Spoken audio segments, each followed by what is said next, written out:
മണ്ണിടിച്ചിലിൽ കാണാതായ അർജുൻ ഉൾപ്പെടെയുള്ളവർക്കായി ശിരൂരിൽ തെരച്ചിൽ വീണ്ടും. ലോറിയുടെ ഭാഗങ്ങൾ കണ്ടെത്തി. ഡ്രഡ്ജിംഗ് കമ്പനിയുടെ ഡൈവർമാർ നടത്തിയ തെരച്ചിലിൽ കണ്ടെത്തിയ എഞ്ചിൻ ബോക്സ് അർജുന്റെ ലോറിയുടേതല്ല. നേരത്തെ ലോഹഭാഗവും കണ്ടെത്തിയിരുന്നു. ഈശ്വർ മൽപ്പയുടെ നേതൃത്വത്തിലുള്ള മുങ്ങൽ വിദഗ്ധരും തെരച്ചിൽ നടത്തുന്നുണ്ട്. വിവരങ്ങളുമായി അലക്സ് റാം മുഹമ്മദ്, അരുൺ പൂപ്പറമ്പ എന്നിവർ ശിരൂരിൽ ചേരുന്നു. ആദ്യം അലക്സ് റാം മുഹമ്മദിലേക്ക്. അലക്സ്, ഇന്നലെ ആ ലോറിയുടെ ഭാഗങ്ങൾ കിട്ടും എന്ന പ്രതീക്ഷയുണ്ടായിരുന്നു, പക്ഷെ വൈകുന്നേരത്തോടുകൂടി അത് അസ്തമിച്ചു. ഇന്നിപ്പോൾ വീണ്ടും ആ ദൗത്യം തുടരുകയാണ്. ഈശ്വർ മാൽപ്പയ്ക്ക് ചില അവലാതികളും പരാതികളും ഒക്കെയുണ്ട്. ഇന്നത്തെ ഒരു ദൗത്യത്തിന്റെ ഏത് രീതിയിലാണ് അത് ക്രമീകരിച്ചിരിക്കുന്നത്?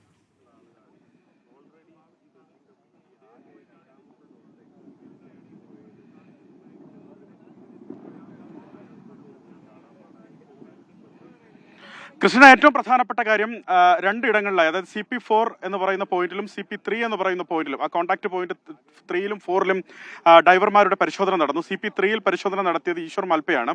അദ്ദേഹത്തെ ഈ കോൺടാക്ട് പോയിന്റ് 4ൽ ഇറങ്ങാൻ അനുമതി നൽകിയില്ല. അത് ഡ്രഡ്ജിംഗ് കമ്പനി അനുമതി നൽകാത്തതിനെ തുടർന്നാണ് അദ്ദേഹം അവിടെ ഇറങ്ങിയത്. അതിലുള്ള പ്രതിഷേധവും വിമർശനവും വിഷമവുമാണ് അദ്ദേഹം പങ്കുവച്ചത്. ഈ രണ്ടിടത്തും ഡൈവർമാർ ചില വസ്തുക്കൾ വെള്ളത്തിനടിയിൽ നിന്ന് കണ്ടെത്തി എന്നുള്ളതാണ് ഏറ്റവും പ്രധാനപ്പെട്ട കാര്യം. ഈ CP4 പോയിന്റ് ഞാൻ എൻ്റെ തൊട്ടടുത്ത് തന്നെ കാണാം. ഈ ഡ്രഡ്ജിംഗ് വെസൽ കാണാം. CP4 പോയിന്റ് ഇതിന് സമീപത്താണ്. ഇവിടെയാണ് ഡൈവർമാർ ഇത് വെള്ളത്തിൽ മുങ്ങിത്താണ് പരിശോധന നടത്തുകയും അവിടെ ഒരു ലോഹഭാഗം കണ്ടെത്തുകയും ചെയ്തത്. ക്രെയിൻ ഉപയോഗിച്ച് അത് ഉയർത്തിയിട്ടുണ്ട്. ഒരു ലോറിയുടെ എഞ്ചിനാണ് എന്നാണ് നമ്മൾ മനസ്സിലാക്കുന്നത്. അതെന്താണെങ്കിലും അർജുൻ സഞ്ചരിച്ച ട്രക്കിൻ്റെതല്ല എന്നുള്ളതാണ് ഈ ഘട്ടത്തിൽ വ്യക്തമാക്കാനുള്ളത്. ലോറി ഉടമ മനാഫ് അത് സ്ഥിരീകരിക്കുന്നുണ്ട്. മനാഫ് ഇപ്പോൾ 24-നൊപ്പമുണ്ട്. മനാഫ്, അത് നമ്മുടെ വാഹനത്തിൻ്റെതല്ല. അത് നമ്മളെ വാഹനത്തിൻ്റെതല്ല. തീർച്ചയായിട്ടും അത് എന്താ പറഞ്ഞു കഴിഞ്ഞാൽ കുറേ പഴക്കം ചെന്ന കുമിൻസിൻ്റെ എഞ്ചിനാണ്. കുമിൻസിൻ്റെ എഞ്ചിൻ്റെ മുകളിൽ ഞാൻ അതിൻ്റെ തൊട്ടടുത്ത് പോയിട്ടില്ലെങ്കിൽ നമുക്ക് കാണാതെ പറയാൻ പറ്റും. അതിൻ്റെ മുകളിൽ ഒരു ടാറ്റൻ്റെ ബാഡ്ജ് ഉണ്ടാവും. കുമിൻസ് എന്ന് പറഞ്ഞ എഞ്ചിനാണത്. പഴയ മോഡൽ എഞ്ചിനാണത്. ഒരു ട്രക്കിൻ്റെതാണ്. അത് ടാങ്കറിനാണോ മറ്റുള്ളതാണോ എന്നുള്ളത് വിശദമായി പറയേണ്ട ആള് ഞാനല്ല. അത് വിദഗ്ധന്മാർ വന്ന് ചെക്ക് ചെയ്യണം. ഏകദേശം ഒരു 500 കിലോൻ്റെ മുകളിൽ ഭാരം എന്തായാലും ആ എഞ്ചിനുണ്ടാവും. എഞ്ചിൻ പൂർണ്ണമായിട്ടും നശിച്ചിക്കണ്. ഇത് അപകടത്തിൻ്റെ ആ ഒരു വ്യാപ്തി മനസ്സിലാവണമെങ്കിൽ ആ വാഹനം അങ്ങനെയൊക്കെ ആവണമെങ്കിൽ ഭയങ്കരത. പക്ഷെ അപ്പോഴും നമുക്ക് 100% പ്രതീക്ഷ ഉണ്ട് നമ്മളെ വാഹനത്തിന് അധികം പരിക്കുണ്ടാവില്ല എന്നുള്ളത്. അതായത് ഇന്നലെ ഇന്നുമായി ലഭിക്കുന്ന ഈ ലോറിയുടെ ഭാഗങ്ങൾ കാണുമ്പോൾ നമുക്ക് മനസ്സിലാവുന്നത് ചിതറിയിട്ടുണ്ട്. ഈ ലോറിയുടെ ഭാഗങ്ങൾ ചിതറിയ നിലയിലാണ്.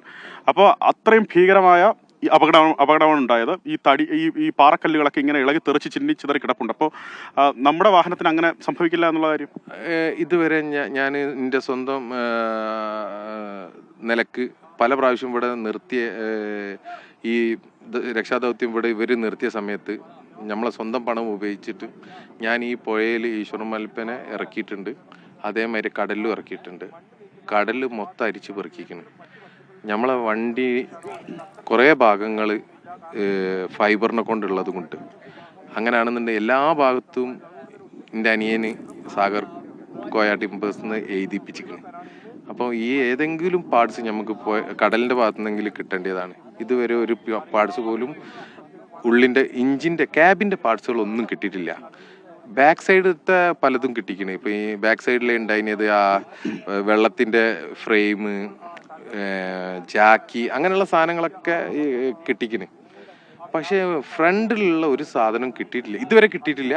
ഇതുവരെ കിട്ടാത്തത് കാരണം ഞാൻ പറയുന്നത് പരിക്ക് അധികം എന്താ പറഞ്ഞാൽ അമർന്നു പോയിട്ടുണ്ടാവുമെങ്കിലും ഒന്നായിട്ട് പൊട്ടിച്ചിതറിയിട്ടില്ല നമ്മളെ വണ്ടീൻ്റെത്. ഈ വണ്ടീൻ്റെ തന്നെ അല്ലാതെ ഇപ്പം ഈ വണ്ടീൻ്റെ ഗിയർ ബോക്സ് പൊട്ടിയിട്ടില്ല. ഓക്കെ, പക്ഷെ ഗിയർ ബോക്സിൻ്റെ പല്ലുകൾ നമുക്ക് ഇതിൻ്റെ മുന്നേ ഇവിടുന്ന് കിട്ടിക്കണം. അപ്പോൾ വേറെ ഏതോ വണ്ടീൻ്റെ എഞ്ചിനും കൂടി ഇതിലുണ്ട്. ആ പല്ലുകൾ നമ്മളെ ഭാരത് ബെൻസ് ഉപയോഗിക്കുന്ന അല്ല. അപ്പം ഇനി കൂടുതൽ കാര്യങ്ങൾ ഇതിൽ കുറേ കാര്യങ്ങൾ തെളിയിക്കുന്നത് ഈ CP4 പോയിന്റിൽ തന്നെ ഈ വാഹനം ഉണ്ടാകും തന്നെയാണോ? ഉണ്ടാവും, അങ്ങനെ ഉറപ്പിച്ചൊന്നും നമുക്ക് പറയാനുള്ള ഇതില്ല. CP4 എന്ന് പറഞ്ഞ സ്ഥലത്ത് 4 ഭാഗത്തു കൂടിയ കയറ് വന്നിട്ട് ടൈറ്റായി കിടക്കുന്നുണ്ട് മണ്ണിൻ്റെ അടിയിൽ, അതായത് വെള്ളത്തിൻ്റെ അടിയിൽ. അതിൻ്റെ മേലെ പാറ കഷ്ണങ്ങളൊക്കെ ഉണ്ട് പറഞ്ഞു. അതുകൊണ്ട് ഇവർ തിരിച്ചു പോകുന്നു പറഞ്ഞു. ഞാൻ പറഞ്ഞു അതിനാണല്ലോ 1 കോടി ഉറുപ്പിക കൊടുത്തിട്ട് ആ പാറക്കെല്ലാം അവിടുന്ന് മാറ്റണം.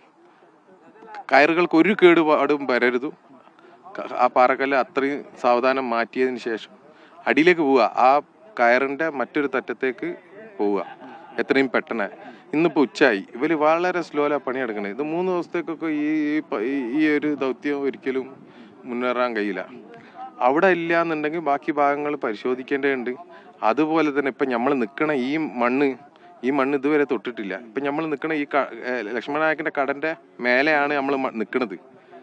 ഇതിൻ്റെ അടിയിൽ ലക്ഷ്മണ നായകൻ്റെ കടയിനും അത് നോക്കണം.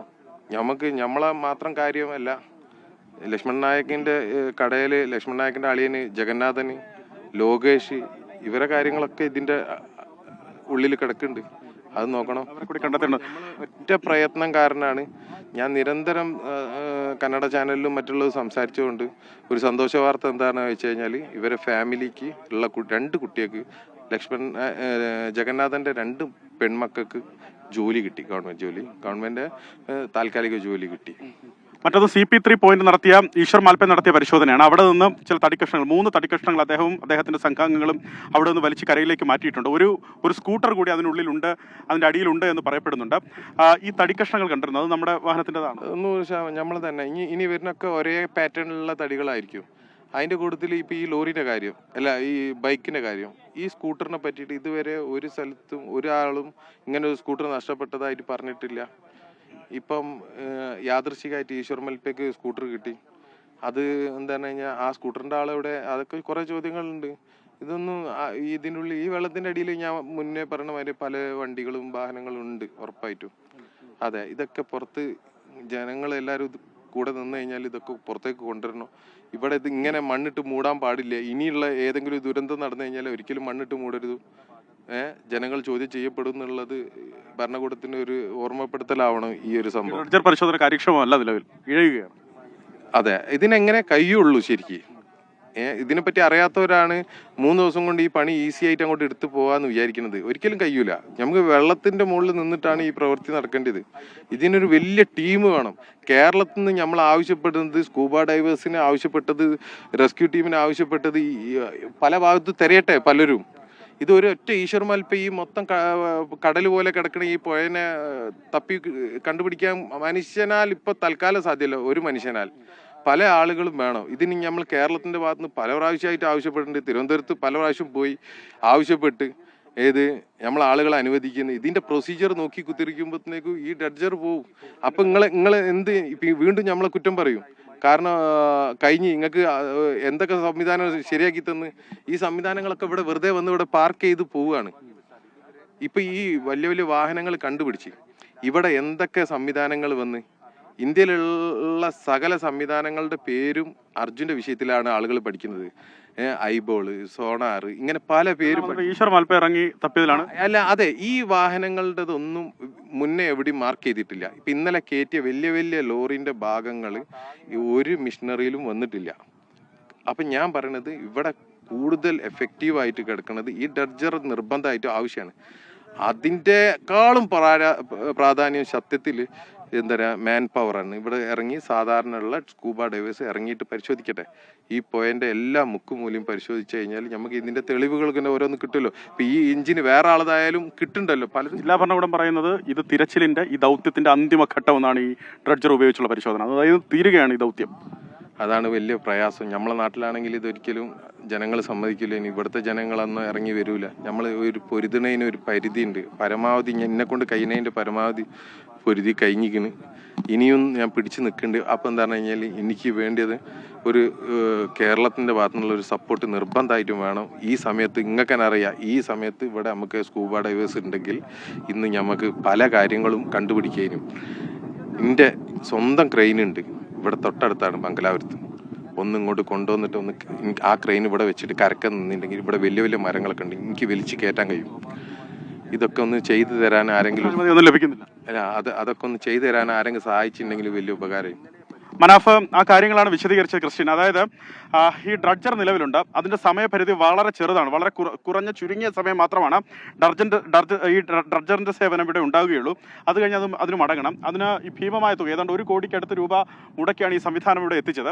ഈ ഡ്രഡ്ജിങ് സംവിധാനം, അത് മണ്ണ് നീക്കുന്നതിനുള്ള സംവിധാനം കാര്യക്ഷമമായി പ്രവർത്തിക്കണം. കൂടുതൽ ഡൈവേഴ്സ് എത്തി വെള്ളത്തിനടിയിൽ പരിശോധന നടത്തണം. നിലവിൽ കണക്കുകളിലോ രേഖകളിലോ ഒന്നുമില്ലാത്ത, അതായത് ഒരു അടയാളപ്പെടുത്തലുകളിലോ ഒരു സിഗ്നലിംഗ് സംവിധാനത്തിലോ ലഭിക്കാത്ത വണ്ടികൾ മണ്ണുകളുടെ ഭാഗങ്ങളാണ് പലയിടങ്ങളിൽ നിന്നായി ഇന്നും ഇന്നലെയുമായി ലഭിക്കുന്നതെന്നാണ് മനാഫ് പറയുന്നത്. അതിനർത്ഥം കൂടുതൽ വാഹനങ്ങൾ ഒരുപക്ഷെ ഇതിനുള്ളിൽ പെട്ടേക്കാം എന്നുള്ളതാണ്. അദ്ദേഹം പറയുന്നത് ഈ നമ്മൾ നിൽക്കുന്ന ഈ മേഖല, ഒപ്പം ഈ CP4 എന്ന് പറയുന്ന പോയിന്റ്, ഇതൊക്കെ കേന്ദ്രീകരിച്ചു ആ CP4 എന്ന് പറയുന്ന പോയിന്റിൽ വെള്ളത്തിനടിയിലേക്ക് പോയാൽ അവിടെ ഒരു വടം, അദ്ദേഹത്തിന്റെ വാഹനത്തിന്റെ ഒരു വടമുള്ളതായി അദ്ദേഹം പറയുന്നുണ്ട്. അതിന് പുറത്ത് പാറ അടിഞ്ഞുകൂടിയതായി പറയുന്നുണ്ട്. ആ പാറ നീക്കം ചെയ്ത് ഡ്രഡ്ജിങ് നടത്തിയാൽ ആ വാഹനം കണ്ടെത്താൻ അതിന്റെ സൂചന ലഭിക്കും എന്ന് അദ്ദേഹം പറയുന്നുണ്ട്. അത് കാര്യക്ഷമമായി നടത്തണം എന്നുള്ളതാണ് അദ്ദേഹത്തിന്റെ ആവശ്യം. ഞാൻ നേരത്തെ സൂചിപ്പിച്ചതുപോലെ ഇത് ഈ ദൗത്യത്തിന്റെ അന്തിമഘട്ടം എന്ന് ജില്ലാ ഭരണകൂടം വ്യക്തമാക്കി കഴിഞ്ഞു. അങ്ങനെയെങ്കിൽ എത്ര ദിവസം കൂടി കാര്യക്ഷമമായി പരിശോധന തുടരും? ഈ ഡ്രഡ്ജർ ഉപയോഗിച്ചുള്ള മണ്ണുമാറ്റവും തുടർന്നുള്ള തിരച്ചിലും നടക്കും. കൂടുതൽ ഡൈവേഴ്സ് എത്തി നടത്തുന്ന പരിശോധന എത്രമാത്രം തുടരും എന്നുള്ള കാര്യമൊക്കെ ഇനിയും ആലോചിക്കേണ്ടതുണ്ട്. പക്ഷേ ഇപ്പോഴും ഈ മൂന്നാം ഘട്ട ഈ ഷിരൂർ ദൗത്യം മൂന്നാം ഘട്ടത്തിലേക്ക് കടന്ന് മൂന്നാം ദിവസത്തിലേക്ക് എത്തുമ്പോൾ അർജുൻ എവിടെ എന്നുള്ള ചോദ്യം ഇപ്പോഴും ആ ചോദ്യത്തിന് ഉത്തരവില്ല. അർജുനെ സംബന്ധിച്ചൊരു സൂചനയില്ല, അർജുന്റെ വാഹനത്തെ സംബന്ധിച്ചൊരു സൂചനയില്ല എന്നുള്ളതാണ് നിരാശപ്പെടുത്തുന്ന കാര്യം. ഏറ്റവും വിഷമിപ്പിക്കുന്ന കാര്യം അത് തന്നെയാണ്. അർജുന്റെ കുടുംബാംഗങ്ങൾ ഇപ്പോഴും ഇവിടെ തുടരുന്നുണ്ട്. അവർ പങ്കുവയ്ക്കുന്നത് ആ വേദനയാണ്.